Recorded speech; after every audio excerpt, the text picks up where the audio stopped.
The coronavirus is causing turmoil in the business world. So let's say that I'm a businessman here. Say if I'm a member of Grace Baptist Church, you're the pastor here, and I've got realities I'm looking at with what's going on in the market. Not as many people are coming to me. I've got people I employ. What in the world am I supposed to do looking at the trajectory that we're presently on? Yeah, and of course that's not theoretical, that's real, because we've got that right here with some of the folks in our church. You know, it's a proverb that necessity is the mother of invention. And so I would encourage folks to pray and to try to cultivate an entrepreneurial spirit and to talk to people who have built businesses, to talk to people who have looked at situations and seen opportunities, because we tend to be trained in this country to see difficulties and only recognize problems in the midst of them rather than seeing difficulties and recognizing opportunities in the midst of them. And God's still ruling the world. The most important things have not changed. So we are still image bearers of the creative God who has made everything.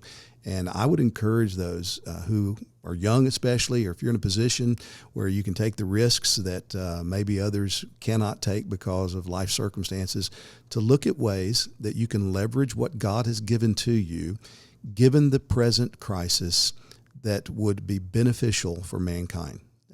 Some things, I'm sure some businesses you simply can't do over the internet, but we have seen in the last 20 years that many, many businesses have emerged that have utilized the internet technology in ways that couldn't have been envisioned prior to its existence.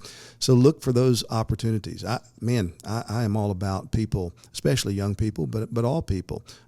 Colonel Sanders was in his 50s or 60s when he established the Kentucky Fried Chicken. So it doesn't, age and stage of life is not the final determiner of this. But look for ways that you can start a business, serve people, provide real service, meet real needs in ways that can provide a return on the services that you provide. We got men in our church that are gifted at this. They're Christians throughout history that have been gifted at this.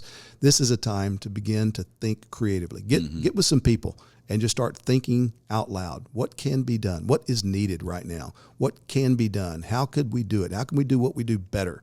And let's try to look for opportunities in the midst of the difficulties. Yeah, we've talked a lot about the egalitarian spirit of our age, not just on male-female relationships, but just kind of a hyper-equality. Well, when you apply that to the business world, which I think a lot of people, that's just the air we breathe, so they don't watch the trajectories of servants obey your masters. We have a biblical principle here, and now that there's the whole institution of slavery, and then when you come into the way that our own world works, there's still an employer and then there's employees, and those realities need to be marked in this situation. And when you're not marking the authority and the way that relationship works, you can get into some trouble on both ends. So for employers, we haven't counseled them and encouraged them enough and exhorted them with the word enough to think about their responsibilities. They have work to be done, and then they have people that they pay to help get the work done that needs to get done. On the employee end of it, I haven't thought about that I really am working for this person and doing what they say needs to be done, as long as I'm in that relationship voluntarily. But when a crisis comes, those things are highlighted. So a lot of employers are having to think through, do I have to tell these people I'm not able to employ you during this time?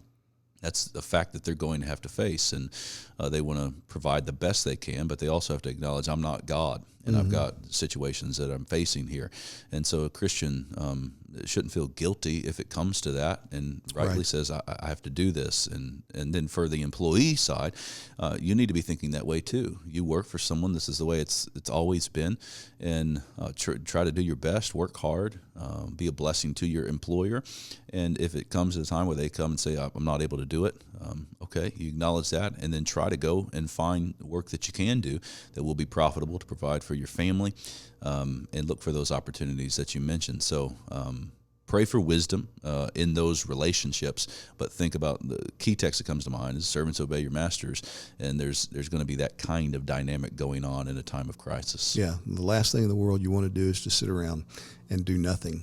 Look for ways that you can do something.